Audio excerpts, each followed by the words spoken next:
It all makes sense now, this picture I found anyway. What was on her page originally, before she deleted everything. Looking at them both, that's his ex-wife, right? That's his wife. This is the husband, and he has gone and slept with her, got her pregnant. She's discovered that she's got pregnant with his baby, and then a bit of a fight's kicked off between them, as you see there. Also, in the picture, you see like she's got one hand there and one hand there. Well, obviously, and then here.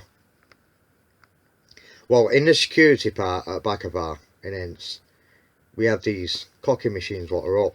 If there's ever a fire drill, then when it gets printed off on the computer, and then the line leaders pick up the line paperwork, and then when they're outside on the car park at the fire points, they're shouting people's names out, because that's what it was originally for.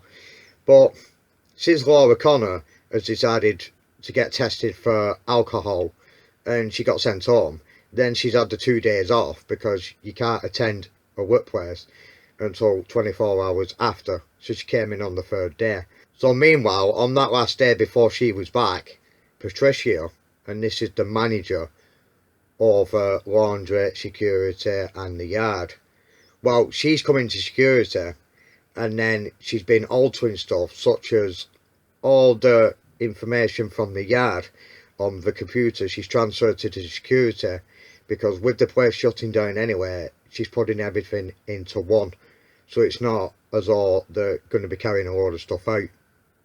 She's also altered the machines in security, so as well as it being a clocking on for the fire safety, so it knows you're on site, it also, what she's done, Patricia, at one time they had these scan cards for the permanent people, and for Laura, she was used to that, because you walk, you get your card, you scan it, like scan it across the machine, and then it clocks you in or clocks you out, so she was used to that.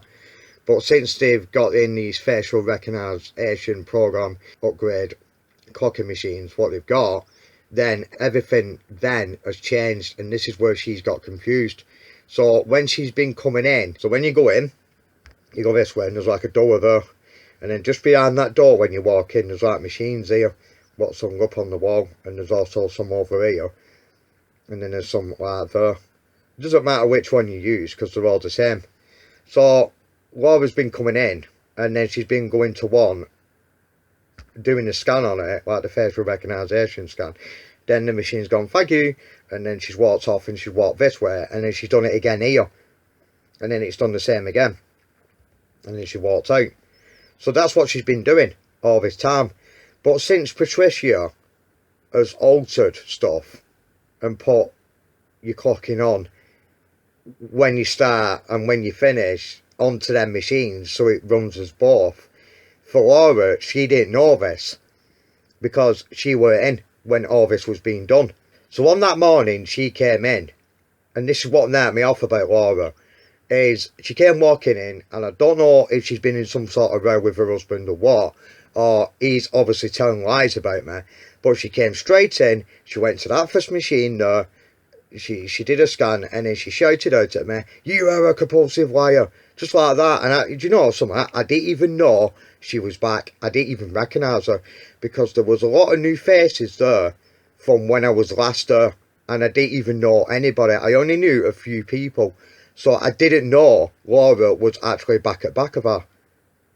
And this was before then, before any of this started.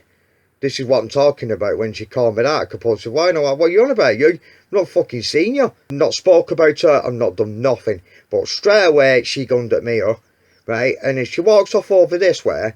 She goes to that machine there, and then I'm stood like behind here, and I'm just watching what she's doing. And then she's gone, "What are you looking at?" Proper skitzing off she were. So I just called her a crazy woman, and she stormed out that door, giving it all back to me. I thought, what a fucking idiot. So meanwhile, why all this has happened, I was only looking at her because I was watching what she was doing with these machines, because since Patricia has altered stuff, then for Laura, she didn't know. And I was going to tell Laura this that morning when I seen her. That's why we're looking out for her. She gets all fucking paranoid about it. And then she makes out I'm obsessed with her for some reason. How can I be obsessed with her when I'm doing a job? You know what I mean? And she just takes the piss. So anyway, she's been listening to people in there who has been lying to her face, and this is other women in there because they want her out of the way. Because Laura, all the time, because she's so-called doing HR a favour, she's trying to upgrade herself from the laundry and get into HR. That's what she's been doing. So all this time, she's been going round the factory, gratting up people, making up stuff about them and firing them off, which they've got to sack.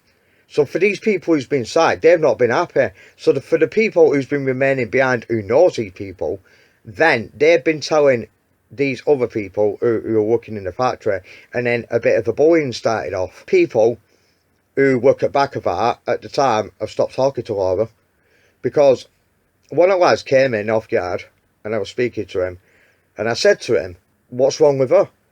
Meaning Laura, and does she not speak to anybody? And he went, no, she hardly speaks at all. And I went, all right, because I don't know what's been going on because I've not been there, not known anything.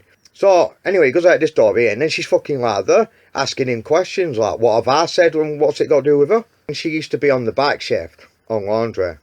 The women wanted her gone because they wanted their overtime, and they couldn't get their overtime with Laura being there because she took that money, obviously for wages, and there were no overtime available.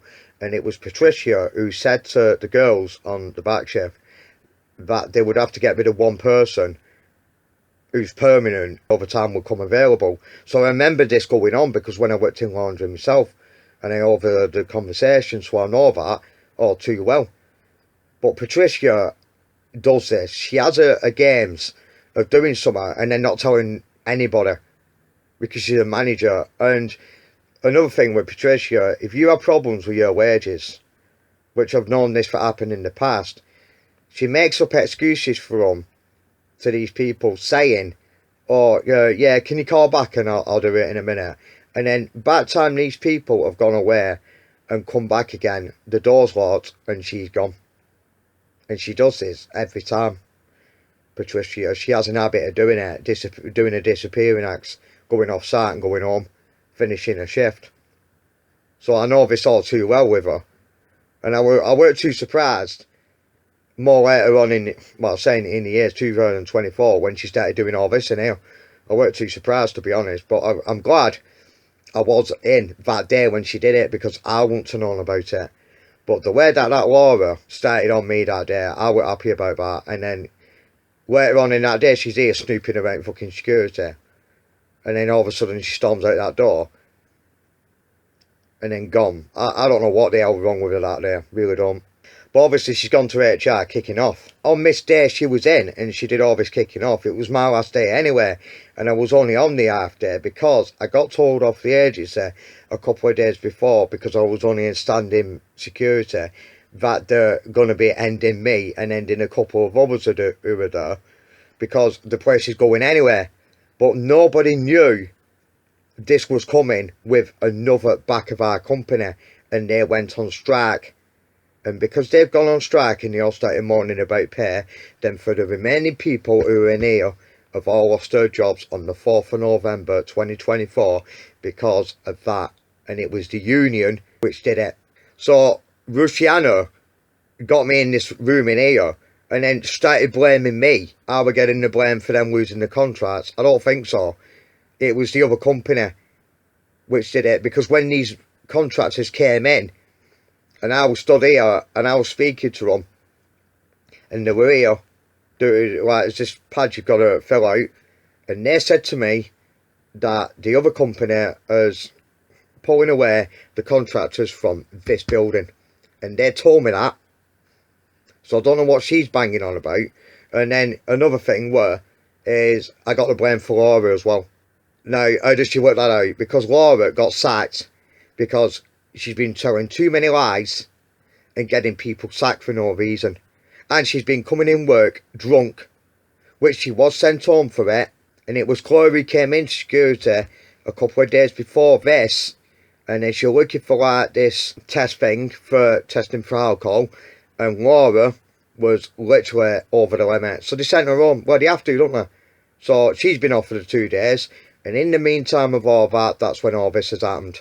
When I did see her that morning when she came in, and this is Laura, I did try to tell her, I didn't even get that far with her because she's too busy sketched off at me, and I was going to say to her about don't clock on twice as she's been doing, just do it the once and then go away. And I was going to explain this to her, and because I had access to the computers and I had access to, if I got their clocking number, I could go on this program and then I could alter the hours and correct everything, including the missing holiday pays what Laura has got, because Emma in HR, that's where she's been going. In the past, Laura has been coming in, doing her 2 pattern and then gone, and then later on in that day she clicked on that, I don't know, she just checked, she wanted to check if she's clocked in, so she's obviously gone to HR, and then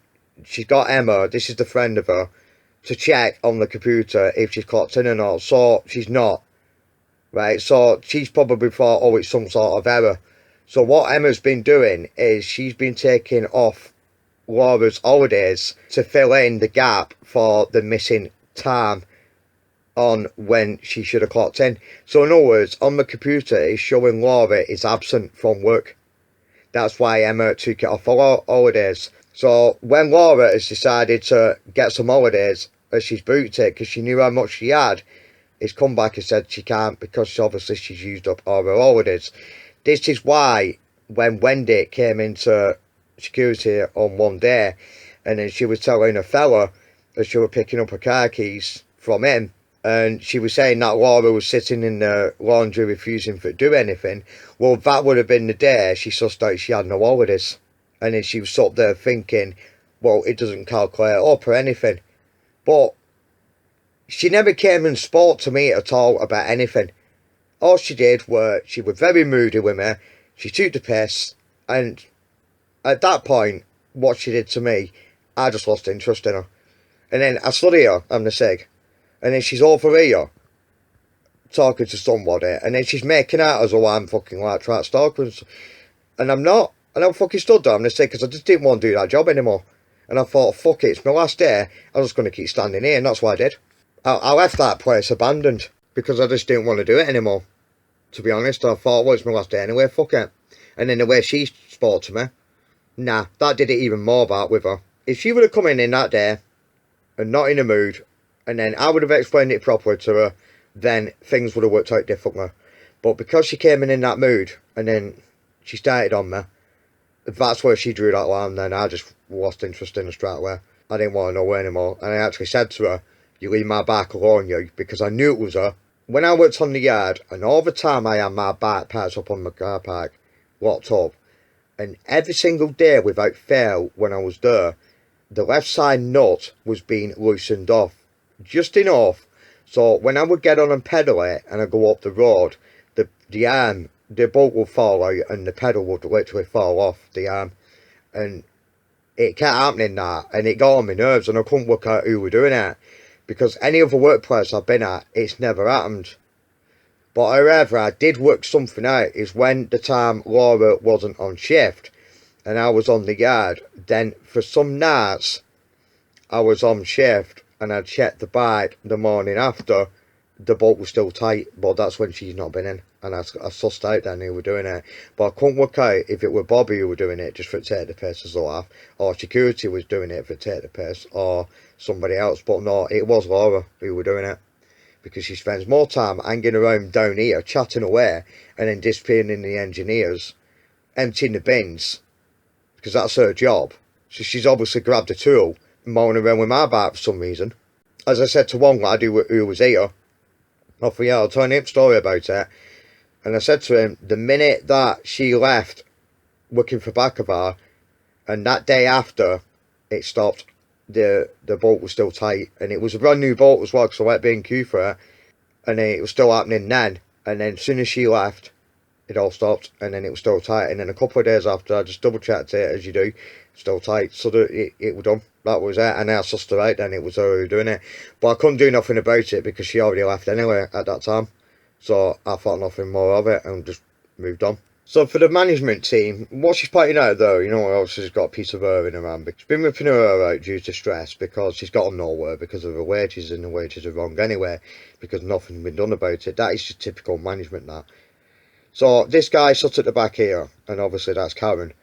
Well, he was the shift manager what would have sorted out her wages, but he didn't because he were another one.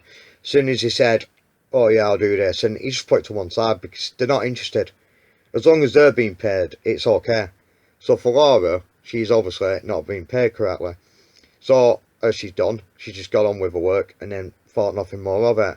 But she's been walking around that factory with her head down, stressed out to fuck, taking it probably out of everybody as well. So that's why this picture has been made up by somebody to show the gap in between the two machines. Obviously, the piece of her will be showing her wages, you know, the blonde. That's what it means, the money. You know what I mean? It's touching there. So obviously she was being paid correctly. That's his ex-wife, her husband's ex-wife, the one he got pregnant. So she was being paid correctly, and she wasn't. And that's what all this has been put together for.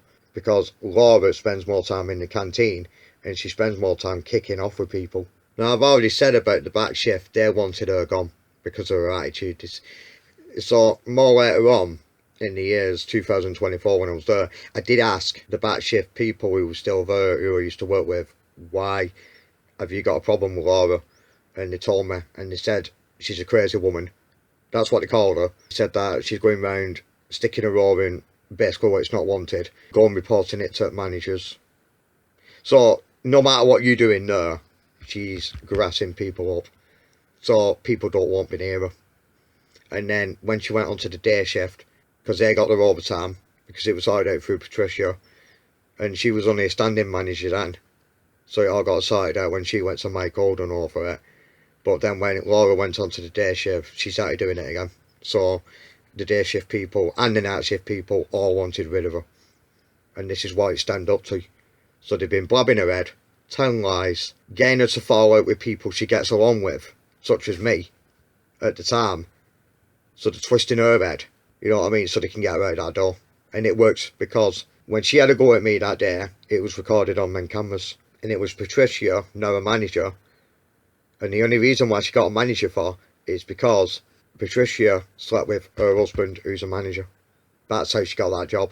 Because it was meant to be somebody else who was supposed to be getting the job, but it weren't. It turned out to be Patricia who got it because she slept behind her back with her husband. Get that job. So anyway, a couple of days after, so I've noticed on the download information from Facebook, because I got no comments on my Facebook at the time, but when I downloaded the information, now I've come back and reviewed it all and realised what exactly was on it, because I didn't see no comments. But there is comments there, but it's not, it's as though I've been tagged in it. There is a few comments which mention about Laura, about saying off one woman to Laura, stop drinking and causing mayhem, which I've seen her drunk, so I can believe that. And I've seen her attitude, what she'll like with me, so I can believe that as well. Laura sent me a message saying how much she hated the place and she hated everyone there. Then another comment added to that was that Laura got me sacked, meaning Emma from HR, her friend. She's put that, so she would have been at Emma's that day when she said it. And this was at 7:30 in the morning on the 4th of November 2024. That's when the message was sent. So yeah, it was about right when they all lost their jobs, but she lost her job and Emma lost her job before that day, because they all lost their jobs when I went that day, because it was Patricia and Joanne who's the head of HR, and she's got the powers there to hire and sack people, and they've got her in the room, and then they've said to her, they've shown her everything, all these complaints that's been made over time by different staff, and then the video evidence from the security, how she's been treating people, because they couldn't prove it, because one word against the other at the time, but because it's been recorded, that's where they've got her. And then she's coming in work drunk. They've also looked at her record, and then they've said, you're absent, because she's been doing a 2-pattern, coming in, clocking in, and then clocking back out again. So on the computer it's shown that she was absent and not in work. No shows, so they've used that against her as well. And I know Patricia, she won't look at the security cameras to prove she was there. She looks at the computer, and I know that all too well with Patricia. So yeah, Patricia wanted her gone because the women off the back shift, they're not English, but the women off the back shift wanted Laura gone. And that's why Laura put in a message saying how much she hates everybody there. So she clicked on, she was being took the piss out of by everybody. And then she turns against me for no reason, when I've done nothing wrong to her, because I didn't even know she was back, because she changed her hair colour. I didn't even recognise her, because the last time I saw her, she had blonde hair, and she was a lot more better in her attitude than she was when I went back and seen her like this. Yeah, the guy in security who she used to talk to, who she thought it was okay, well, he turned against her at end as well, because he wanted her gone. And then more recently now, with the redundancy pay they've got promised, well, they're not going to get it, because this other company has took it, because of that union, when they all went on strike. So for all the remaining staff at bakkavor who was there, are not even going to get that in March. And I knew when I was there, and I even said to people, you won't be here after Christmas, and I was right. I knew something was coming out, I sensed it, but I didn't know it was this. I say out to bakkavor, there's over 700 people who's made a complaint against her over time and nothing's been done about it, but it did catch up with her eventually. On that day I was going, and they sacked her, and that's why her husband started panicking when he read the text message, and then, where's my wife and all that, because she'd gone to HR and she was in that room, and I think it was Patricia who texted her husband saying ending the contract because of how she's been. That's why he ran off for. So she's come down in security. That's what's gone on. She's come down in security hanging around because I was outside, because I fucking just abandoned the place anyway. She's hanging around. As soon as I came back in, then she fucking did something and disappeared.